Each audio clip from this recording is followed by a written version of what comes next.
അവ എന്തുവാന്ന് തിരക്കാൻ അവർക്ക് പറ്റത്തില്ല. വിശ്വസിച്ചു പോലീസുകാരെ.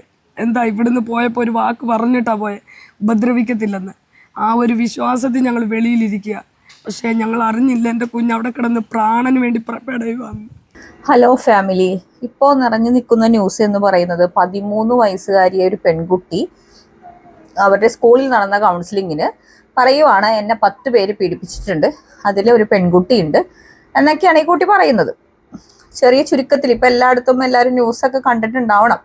അപ്പം അതിൽ 6 പേരോളം പ്രായപൂർത്തിയാവാത്ത കുട്ടികളുണ്ട്, പ്രായപൂർത്തിയായവരുണ്ട്. അതായത് മുമ്പ് പഠിച്ചിറങ്ങി പോയ പിള്ളേരുടെ വരെ പേരുകൾ ഈ കുട്ടി പറഞ്ഞിട്ടുണ്ട്. കേട്ട പാതി കേൾക്കാത്ത പാതി പോലീസ് പോയി ഈ പിള്ളേരെ തപ്പിപ്പിടിച്ചു, അറസ്റ്റ് ചെയ്തു, വന്ന് ചോദ്യം ചെയ്തു. പിന്നെ തമ്മിൽ പൊരുത്തപ്പെടാത്ത കുറച്ച് കാര്യങ്ങൾ വന്നപ്പോഴേക്കും വിശദമായ ചോദ്യം ചെയ്യലുണ്ടായിരുന്നു. എന്നിട്ടും ഈ പെൺകുട്ടിയായിട്ട് പറഞ്ഞതല്ല, ഞാൻ ചുമ്മാ പറഞ്ഞതാണ്, ചുമ്മാ നുണ പറഞ്ഞതാണ് എന്നല്ല പറഞ്ഞത്. വൈദ്യപരിശോധനയിലൂടെ മനസ്സിലായി ഈ കുട്ടി പീഡിപ്പിക്കപ്പെട്ടിട്ടില്ല എന്നുള്ളത് മനസ്സിലായോ. അങ്ങനെയാണ് പിന്നെ ഈ കുട്ടികൾ പറയുന്നത് സ്കൂളിൻ്റെ അടുത്ത് വെച്ചും ഒരു പെൺകുട്ടി ഉണ്ട്, അതിൽ ആ പെൺകുട്ടിയുടെ വീട്ടിൽ വെച്ചൊക്കെയാണെന്ന് പറഞ്ഞിരുന്നു. പക്ഷേ ഒരേ സമയം ഇവരെല്ലാവരും നോക്കുമ്പോൾ ഈ ലൊക്കേഷൻ ഒരേ സമയം ഇല്ല. അങ്ങനെ ഒരുപാട് കാര്യങ്ങൾ കൊണ്ടാണ് ഇത് തെളിഞ്ഞത്. ഇതിൽ പറയാനുള്ള കാരണം എന്ന് വെച്ച് കഴിഞ്ഞാൽ, ആ ന്യൂസ് കാണാത്തവർക്ക് വേണ്ടിയിട്ട് ഞാനിവിടെ ആഡ് ചെയ്തേക്കാം കേട്ടോ. പറയാൻ വന്നത്, ഈ 13 വയസ്സുകാരിനെ കുറിച്ചോ അല്ലെങ്കിൽ ആ പെൺകുട്ടി നല്ല രീതിയിൽ തെറിയേക്കുന്നുണ്ട്. സ്വാഭാവികമായിട്ട് നമ്മളെ വീട്ടിൽ ഇപ്പം ഈ ഞാൻ ഉൾപ്പെടുന്ന സാധാരണ മൈൻഡ് സെറ്റുള്ള ആൾക്കാർ ഉറപ്പായിട്ടും പറയും, ഇവൾക്കൊക്കെ എന്തിൻ്റെ ക്രിമിയേഡിയായിട്ടായിരിക്കും, എന്തിൻ്റെ സൂക്കേടായിട്ടായിരിക്കും, വേറെ എന്തെങ്കിലും ഇവൾക്ക് പറയായിരുന്നില്ലേ, എന്നെ പിടിച്ച് ഉന്തിന്നോ എന്നെ പിടിച്ച് കടിച്ചുന്നോ മാന്തിന്നോ 10 പേര് അങ്ങോട്ട് പീഡിപ്പിച്ചെന്ന് അങ്ങോട്ട് പറയുവാണ്. മനസ്സിലായോ. അപ്പോൾ ഇങ്ങനെയൊക്കെ അഭിപ്രായങ്ങൾ, പല പല അഭിപ്രായങ്ങൾ കമൻ്റായിട്ടൊക്കെ നമ്മൾ കാണുന്നുണ്ട്.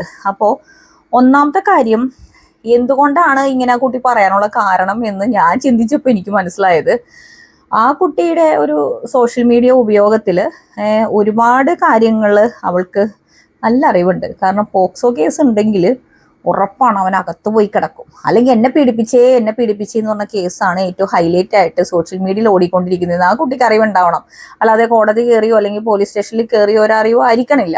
സോഷ്യൽ മീഡിയയിലൊക്കെ കണ്ട് ആ കൊച്ചു വിചാരിച്ചിട്ടുണ്ടാവും അങ്ങനെ ഈ പോക്സോ കേസിൽ പണി കൊടുക്കാം. പിന്നെ നമ്മുടെ സ്കൂളുകളിലൊക്കെയും ഇങ്ങനെയുള്ള ക്ലാസ്സുകളുണ്ട്. നമ്മൾ ആ കുട്ടികളോട് ഒന്ന് തൊട്ടാലോ ഒന്ന് പിടിച്ചാൽ ഇന്ന കാര്യങ്ങളൊക്കെ അറിവുകൾ നമ്മുടെ സ്കൂളുകളിൽ നിന്നും പലതരം കൗൺസിലിംഗ് ഒക്കെ നടക്കുന്നുണ്ട് സ്കൂളുകളിൽ. എല്ലായിടത്തു നിന്ന് കിട്ടിയ അറിവിൽ അവളുടെ കുബുദ്ധി അങ്ങ് പ്രവർത്തിച്ചതാണ്. അവളുടെ പ്രായത്തിൻ്റെ ആ ഒരു 13 വയസ്സിൻ്റെ കുബുദ്ധി അങ്ങ് പ്രവർത്തിച്ചപ്പോഴേക്കും അങ്ങ് പീഡിപ്പിച്ചെന്ന് അങ്ങോട്ടാക്കി. മനസ്സിലായോ. അപ്പോൾ അതിൽ ഞാൻ ആ പെൺകുട്ടീനെ കുറ്റം പറയാനുമില്ല, നല്ലത് പറയാനുമില്ല, വളർത്തുദോഷമൊന്നും പറയാനില്ല, ഒന്നിനുമില്ല. നമ്മളിപ്പോൾ വീട്ടിൽ നിന്ന് പറഞ്ഞിട്ടുണ്ടാവും പലതും.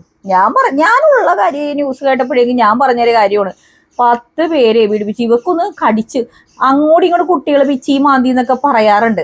പക്ഷെ അതൊരു പോലീസ് സ്റ്റേഷനിലേക്കോ ഒന്നും എത്താതെ ടീച്ചേഴ്സിന് മുമ്പിൽ തന്നെ അവനെന്നെ പിടിച്ചടിച്ചു, അല്ലെങ്കിൽ അവനെന്നെ പിടിച്ച് ശക്തമായിട്ട് ഉന്തി.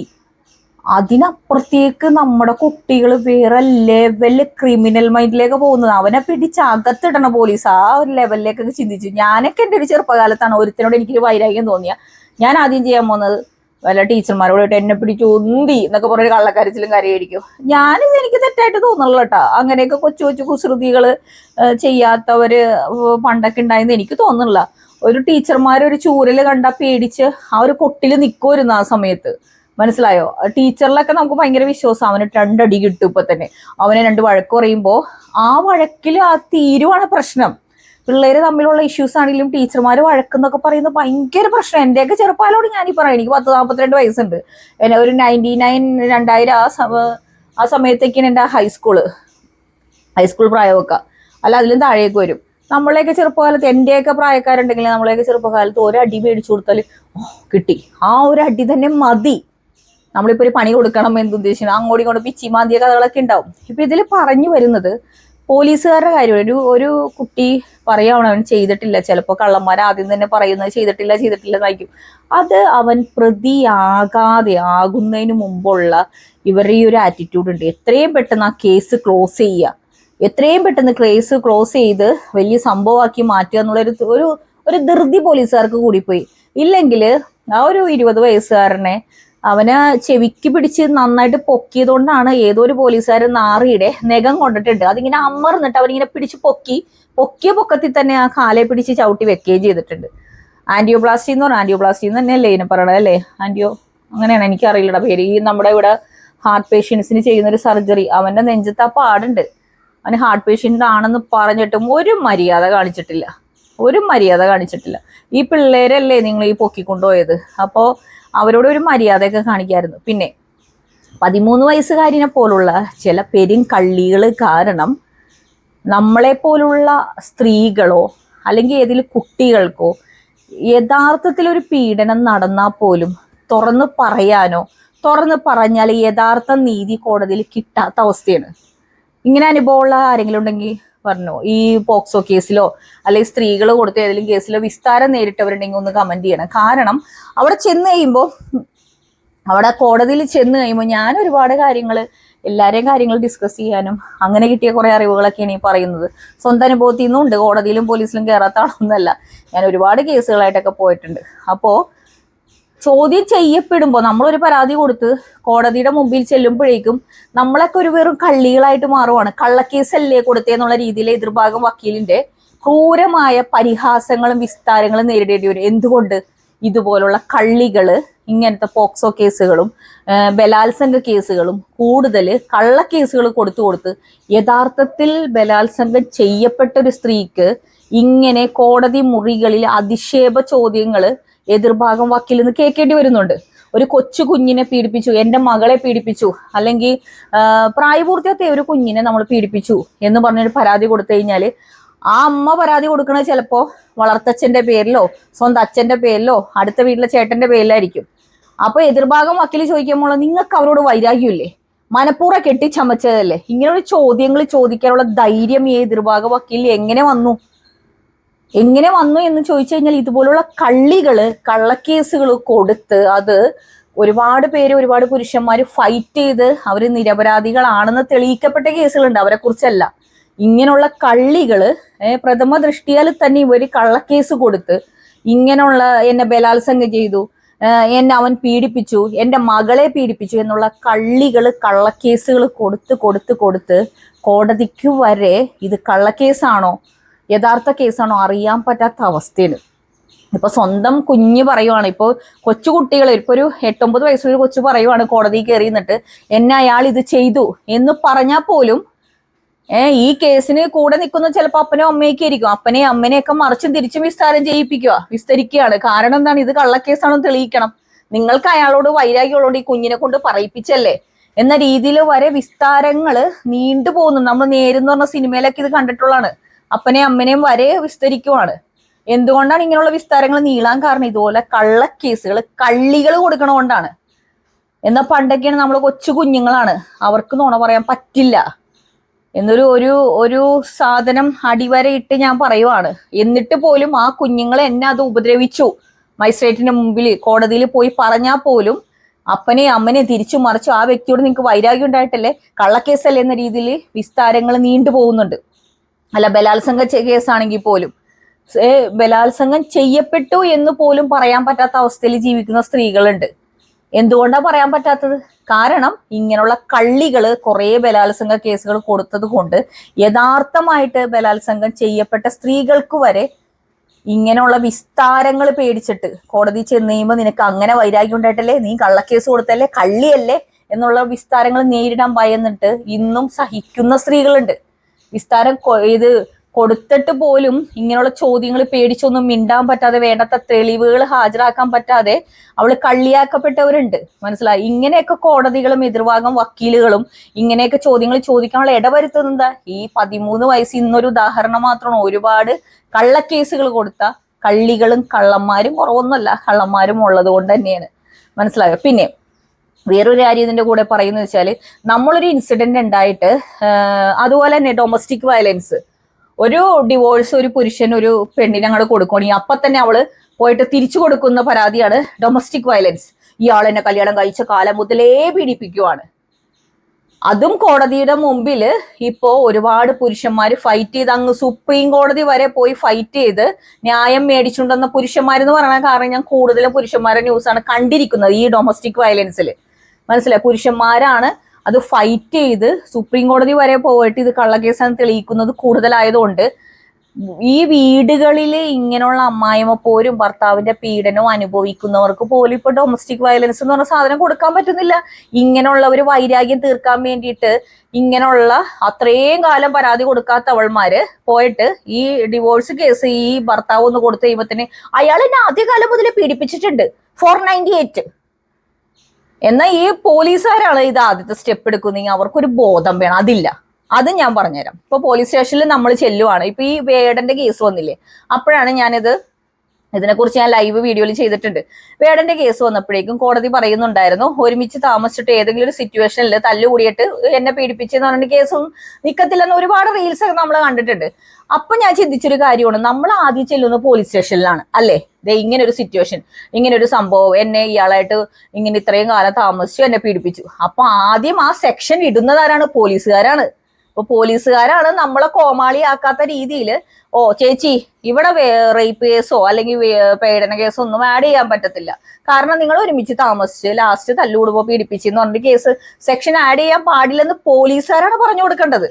അല്ലാതെ ആ സെക്ഷനൊക്കെ ആഡ് ചെയ്ത് കോടതി പോയിട്ട് തോറ്റ് മൂഞ്ചി വരാൻ വേണ്ടിയിട്ടുള്ള വകുപ്പൊക്കെ ഇട്ട് ഈ പോലീസുകാരങ്ങാണ്ട് വേഗം വേഗം വേഗം ഇതാണ് ക്ലോസ് ചെയ്യണം. അല്ലെങ്കിൽ അവർക്ക് പറയാതെ ഇതിലിപ്പോ റേപ്പല്ല വരുന്നത്, വേടൻ നിങ്ങളെ ഇതാക്കിയിട്ടുണ്ടോ, അതെ വഞ്ചനാ കുറ്റം, ലാസ്റ്റ് കല്യാണം കഴിക്കാന്ന് പറഞ്ഞിട്ട് അത് ഓക്കെ, അതൊക്കെ ഓക്കെയാണ്. ഇത് എല്ലാ സെക്ഷനും കുത്തിയിട്ട് വേഗം തന്നെ പോലീസുകാർ വേഗം ഫയലൊക്കെ അടച്ച് കോടതിയിലേക്ക് അവിടെ വിടും. ചെന്ന് കഴിയുമ്പോഴോ കോടതി ആട്ടി വിടും ഇങ്ങനെയുള്ള കാര്യങ്ങൾ. അപ്പോ നമ്മള് ദയവ് ചെയ്ത് ഈ മക്കളോ ആരെങ്കിലൊക്കെ ഇത് കാണുന്നുണ്ടെങ്കിൽ നിങ്ങൾ ജെന്യൂനായിട്ടുള്ള കേസിന് പോകൂ. ഒരുപാട് സ്ത്രീകളും കുട്ടികളും പുരുഷന്മാരായിക്കോട്ടെ ജെന്യൂനായിട്ട് ഒരുപാട് കാര്യങ്ങൾ അനുഭവിക്കുന്നുണ്ട്. അവർക്ക് കോടതിയിൽ നേരെ നിൽക്കാൻ പറ്റാത്ത അവസ്ഥയാണ് ഇങ്ങനെയുള്ള കള്ളികളും കള്ളന്മാരും കാരണം എന്ന് വെച്ച് കഴിഞ്ഞാല് അവിടെ ചെല്ലുമ്പോ ഇതൊക്കെ തള്ളിപ്പോവാണ്. കാരണം ജെന്യൂനായിട്ട് ഒരു എന്തെങ്കിലും കാര്യം സംഭവിച്ചിട്ടുണ്ടാവും, അല്ലെങ്കിൽ പീഡിപ്പിക്കപ്പെട്ടിട്ടുണ്ടാവും, അല്ലെങ്കിൽ കുഞ്ഞ് പീഡനത്തിന് ഇരയായിട്ടുണ്ടാവാം. പക്ഷെ അവര് തമ്മിൽ മുമ്പ് ഏതെങ്കിലും ഒരു തല്ലുപിടുത്തോ കാര്യങ്ങളോ ഉണ്ടായിട്ടുണ്ടെങ്കിൽ അത് ഈ പ്രതിഭാഗം വക്കീലെടുത്തിട്ട് വരും. നിങ്ങൾ തമ്മിൽ അന്ന് തല്ലുകൂടിയിട്ടില്ല, ഇതിന്റെ വൈരാഗ്യം തീർക്കാനല്ലേ. ഇപ്പുറത്തെ സൈഡിന് ആ കുട്ടി പറയുവാണ് എന്നെ ചെയ്തു, വേറെ പ്രത്യേകിച്ച് തെളിവുകളൊന്നും ഹാജരാക്കാനില്ലെങ്കിൽ കോടതി ഇപ്പോ ആ വൈരാഗ്യം ഇവർ തമ്മിൽ അടി ഉണ്ടായിട്ടുണ്ട്, ആ വൈരാഗ്യം മുഖവിലൊക്കെ എടുക്കേണ്ട അവസ്ഥയാണ്. കാരണം ഇങ്ങനെയുള്ള കള്ളികളും കള്ളന്മാരും പെരുകണമുണ്ട്. ഇതിവിടെ പറഞ്ഞില്ലെങ്കിൽ ഒരു മനസ്സമാധാനം ഉണ്ടോ അല്ല. കാരണം ഒരുപാട് സ്ത്രീകളുടെ ആയിക്കോട്ടെ, ഞാൻ എന്തെങ്കിലും കാര്യങ്ങളൊക്കെ ഉണ്ടെങ്കിൽ ആർക്കെങ്കിലൊക്കെ കൂടെ പോവാറും എന്തെങ്കിലും പ്രശ്നങ്ങളൊക്കെ ഇടപെടണമെന്നുകൊണ്ടാണ്.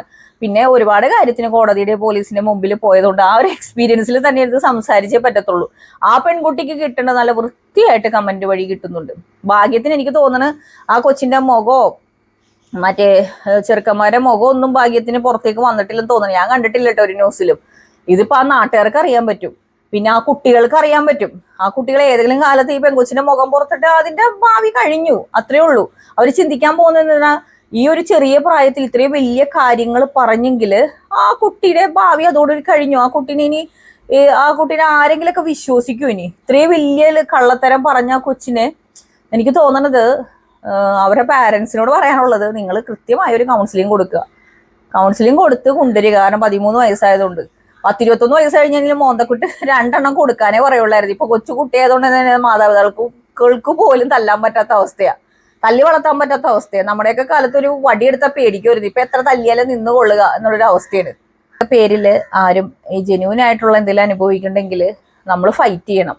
നമുക്ക് എവിടെയൊക്കെ പോയി ഫൈറ്റ് ചെയ്യാൻ പറ്റുമോ അങ്ങേയറ്റം വരെ പോയി ഫൈറ്റ് ചെയ്യണം എന്നാണ് എനിക്ക് അതിൻ്റെ കൂടെ ചേർക്കാനുള്ളത്. കള്ളക്കേസുകളല്ല, നമ്മൾക്ക് ജെന്യൂനായിട്ടുള്ള കാര്യങ്ങൾ നമ്മൾ അനുഭവിക്കുന്നുണ്ടെങ്കിൽ അങ്ങേയറ്റം വരെ പോയി ഫൈറ്റ് ചെയ്യണം. എന്തുവാന്ന് തിരക്കാൻ അവർക്ക് പറ്റത്തില്ല. വിശ്വസിച്ചു പോലീസുകാരെ. എന്താ ഇവിടുന്ന് പോയപ്പോൾ ഒരു വാക്ക് പറഞ്ഞിട്ടാ പോയെ, ഉപദ്രവിക്കത്തില്ലെന്ന്. ആ ഒരു വിശ്വാസത്തിൽ ഞങ്ങൾ വെളിയിലിരിക്കുക. പക്ഷേ ഞങ്ങൾ അറിഞ്ഞില്ല എൻ്റെ കുഞ്ഞ് അവിടെ കിടന്ന് പ്രാണന് വേണ്ടി പെടയുവാന്ന്. ഈ ഒരു സർജറി കഴിഞ്ഞത് ബൈപ്പാസ് സർജറി ആയിരുന്നല്ലോ. അതാണ് കഴിഞ്ഞത്. അപ്പം എന്നിട്ടും അവരെ നല്ലപോലെ ഉപദ്രവിച്ചു, ചെവിയിലെല്ലാം പിടിച്ച് നല്ലപോലെ. അതായത് ഞാൻ തറയിരിക്കുമായിരുന്നു. അപ്പോൾ തറയിരുന്ന സമയത്ത് ഇവർ നല്ലപോലെ ചെവി പിടിച്ച് ഉയർത്തിയിട്ട് ഇവർ പിടിച്ച് കറക്കി ചെവിയിൽ. അതുകൊണ്ട് തന്നെ മുടിയിലും പിടിച്ച് വലിച്ച് താത്ത് കുനിച്ച് കയറി. കുഞ്ഞിനെ കൊന്ന ഇങ്ങോട്ട് വിട്ടതെന്ന് ഞങ്ങൾ അറിഞ്ഞില്ല. നമ്മുടെ സംസ്ഥാനത്ത് റിപ്പോർട്ട് ചെയ്തിരിക്കുന്ന വ്യാജ പോക്സോ കേസുകളിൽ ഏറ്റവും ഒടുവിലത്തെ ഇരയായി ഞാനൊരാളെ കാണിക്കുകയാണ്. കൂടൽ പോലീസ് സ്റ്റേഷനിൽ കൊണ്ടുപോയിരുന്നു. കയറി കൊണ്ടുപോയപ്പോഴത്തേന് അതിൻ്റെ തന്നെ ചേട്ടനും ഉണ്ടായിരുന്നു. അപ്പം ഞങ്ങൾക്ക് രണ്ടുപേർക്കും അറിയത്തില്ല എന്താ സംഭവം എന്ന്. ഇവർ നേരെ എന്നെ കൊണ്ടുപോയത് ചേട്ടൻ്റെ പകുതി വഴി, അതായത് ചേട്ടൻ്റെ വാഹനം ഇരിക്കുന്ന സ്ഥലമായപ്പോഴത്തേന് ചേട്ടനെ ഇറക്കി വിട്ടു. അത് കഴിഞ്ഞിട്ട് എന്നെ നേരെ ക്വാർട്ടേഴ്സിലോട്ട് കൊണ്ടുപോയിരുന്നു. കൂടൽ പോലീസ് സ്റ്റേഷൻ്റെ ക്വാർട്ടേഴ്സിൽ വേറൊരു ബിൽഡിംഗ് ആയിരുന്നു, പോലീസ് സ്റ്റേഷൻ അല്ല. അവിടെ കൊണ്ടുപോയിട്ട് നല്ല ചീത്ത വിളിക്കുകയും ഇവര് നല്ല അടിക്കുകയും കൊണ്ടുപോയെന്ന് ചോദിച്ചോ? ഇവര് കൊണ്ടുപോയെന്ന് പറഞ്ഞപ്പോൾ ഇവിടെ ആ കുട്ടിയുടെ പേര് പറഞ്ഞിട്ടാണ് കൊണ്ടുപോകുന്നത്. നിനക്ക് അറിയാവോ? ആയുർവേദത്തിലെ നരസിംഹ രസായന ലൊക്കേഷൻ അവിടെ ഉണ്ട്, CCTV നിന്നെ കണ്ടായിരുന്നു, അങ്ങനെ ഇങ്ങനെ. പിന്നെ 25-30 ഏതൊരു ഡേറ്റും കൂടെ പറഞ്ഞിട്ട് നിന്റെ ആ സമയം നീ എവിടെ ആയിരുന്നു എന്ന് ചോദിച്ചപ്പോൾ ആ സമയം നമ്മൾ വീട്ടിലുണ്ടായിരുന്നു അന്ന്. അപ്പോഴും ഇവർ പറയുന്നതെന്ന് പറയുമ്പോൾ എൻ്റെ ലൊക്കേഷൻ അവിടെ ഉണ്ടെന്നാണ് പറയുന്നത്, അവരുടെ വീടിൻ്റെ പരിസരത്തുണ്ടെന്നാണ് പറയുന്നത്. അപ്പോൾ ആ ഒരു കാര്യം നമുക്കറിയത്തുമില്ല. അത് കഴിഞ്ഞിട്ട് നേരെ തന്നെ പിന്നെയും വേറൊരു റൂമിലോട്ട് കൊണ്ട് വേറൊരു ആളെയും കൂടെ കൊണ്ടുവന്നായിരുന്നു അവിടെ. ആരൊക്കെയായിരുന്നു പോലീസ് ഉദ്യോഗസ്ഥർ? ആരൊക്കെ? SI ഉണ്ടായിരുന്നു. അത് കഴിഞ്ഞിട്ട് പിന്നെ മറ്റവരെല്ലാം സിവിൽ ഡ്രസ്സിലായിരുന്നു. ആ സമയത്ത് മോനെ മാത്രമാണ് കൊണ്ടുപോയത്. 10ഓളം പേര് ഈ കേസിൽ പെട്ടിട്ടുണ്ടല്ലോ. അപ്പോൾ മോനെ മാത്രമാണ് എടുത്തത്? ആദ്യം എന്നെയാണ് കൊണ്ടുപോകുന്നത്. ബാക്കിയുള്ള പ്രതികളോ? ബാക്കിയുള്ള പ്രതികൾ എന്ന് പറയുമ്പോൾ വേറൊരു പയ്യനെയും കൂടെ കൊണ്ടുവന്നായിരുന്നു. അവർക്ക് നിങ്ങൾ തമ്മിൽ അറിയുന്നവരാണോ? ഞങ്ങൾ തമ്മിൽ അറിയുന്ന പറയുമ്പോൾ അവരെന്റെ സ്കൂളിൽ പഠിച്ച പരിചയമുണ്ട്. അല്ലാതെ ഇപ്പൊ അടുത്തെങ്കിലും ഇല്ല, ഈ അടുത്തൊന്നും ഇല്ല. മറ്റേ കുട്ടികളെല്ലാം രാവിലെയാണ് കൊണ്ടുപോകുന്നത്. ആ സമയത്ത് അവനെ കൊണ്ടുവന്ന സമയത്ത് എന്നെ വേറൊരു റൂമിലോട്ട് ഷിഫ്റ്റ് ചെയ്ത സമയത്ത് എന്നെ കുറേ നേരം കഴിഞ്ഞിട്ട് ഇവർ SIയും കുറച്ച് സർമാനും കൂടെ വന്നിട്ട് സ്പീഡിൽ വന്നിട്ട് എൻ്റെ മുടി പിന്നെയും പിടിച്ച് താത്ത് വെച്ചിട്ട് എൻ്റെ കാലയിൽ വേറൊരു സാറും കൂടെ വന്ന് ബൂട്ടിട്ട് ചവിട്ടി. ഇത് ആദ്യമേ ചൂര വലിച്ച് തല്ലിയപ്പോൾ ഈ കാലയിൽ എന്നെ ചവിട്ടി പാടുമുണ്ട്. ചൂരിൽ വെച്ചാണ് അടിച്ചത് കാലിൻ്റെ വെള്ളയിൽ. അപ്പം എന്നെ എണീപ്പിച്ചെന്ന് പറയുമ്പോൾ ചെവിക്ക് പിടിച്ച് എണീപ്പിച്ചിട്ട് എൻ്റെ ഈ കാലിൽ നല്ലപോലെ ചവിട്ടി അരിപ്പിച്ചു. അത് കഴിഞ്ഞിട്ട് എൻ്റെ ഈ കാലിലും വേറൊരു സാറ്, ഒരു ബൂട്ടിട്ട് സാറ്, അതായത് ബൂട്ടെന്ന് പറയുമ്പോൾ ഒരു ബ്ലാക്ക് കളർ ഷൂ ഇട്ട് സാറ് വന്നിട്ടാണ് ഈ കാലിലും കൂടെ ചവിട്ടുന്നത്. അത്രയും ക്രൂരമായിട്ട് ഉപദ്രവിച്ചു. അല്ല എന്ന് ആവർത്തിച്ച് പറഞ്ഞിട്ടും. അതെ. പക്ഷെ യാതൊരു തരത്തിലുള്ള പരിചയം ഈ പെൺകുട്ടിയുമായിട്ടില്ല. ഒരുപാട് പറയും, ഏകദേശം ആ കുട്ടിക്ക് 4-5 വയസ്സുള്ളപ്പോഴൊക്കെ ഇവരുടെ ഒരു പരിചയം ഉണ്ടെന്ന് മാത്രമല്ലാതെ മറ്റൊരു തരത്തിലും പരിചയമില്ല. എന്നിട്ട് പോലും പോലീസ് ലോക്കപ്പിൽ അതിക്രൂരമായിട്ട് തന്നെയാണ് ഈ കുട്ടിയെ ഉപദ്രവിച്ചിരിക്കുന്നത്. അതിന് പിന്നിലുണ്ടായിരിക്കുന്ന കാരണങ്ങൾ എന്താണെന്ന് നമ്മൾ അന്വേഷിക്കണം. പിന്നീട് എങ്ങനെയാണ് അവിടുന്ന് തിരിച്ചുവിട്ടത്? പിന്നെ തിരിച്ചുവിടുന്നതാണ് നമ്മൾ അല്ലെന്നും അത് കഴിഞ്ഞിട്ട് പിന്നെ അവർ അമ്മ എന്തോ ഒരു പ്രശ്നമാണെന്ന്, സ്കൂൾ പിള്ളേർ, ആ ക്ലാസ്സിലെ പിള്ളേർ എന്തോ പ്രശ്നമാണെന്നാണ് എനിക്കറിയാവുന്നത്. അത് കഴിഞ്ഞിട്ട് വിടുമായിരുന്നു. നമ്മുടെ ഒപ്പ് സൈനെല്ലാം ചെയ്തിട്ട് അങ്ങ് വിടുമായിരുന്നു. എന്താണ് ഒപ്പിട്ടെന്ന് പറയുമ്പോൾ നമുക്കത് കറക്റ്റ് അത് കൃത്യമായിട്ട് അന്വേഷിക്കേണ്ട കാര്യമുണ്ട്. കാരണം കുട്ടിയെ തിരിച്ചുവിടുന്നതിന് മുമ്പ് പോലീസുകാർ പല പേപ്പറുകൾ ഒപ്പിട്ടു. കാരണം ഇത്രയും ക്രൂരമായ രീതിയിലുള്ള ഒരു പീഡനം നടന്നതിന് ശേഷമാണ് ആശുപത്രിയിൽ നിന്ന് പോലീസ് സ്റ്റേഷനിൽ നിന്ന് പുറത്തേക്ക് വന്നിരിക്കുന്നത്. അപ്പോൾ എന്തായാലും 13-കാരിയുടെ വ്യാജ പീഡന പരാതി, അതിൽ എന്തൊക്കെയാണ് അപ്ഡേറ്റ്സ് എന്ന് നോക്കാം. ഈ ചോദ്യം ചെയ്യാൻ വിളിപ്പിച്ച ആളുകളെ മർദ്ദിച്ചുവെന്ന ആക്ഷേപത്തിൽ പോലീസുകാർക്കെതിരെ നടപടി ഉണ്ടാകും.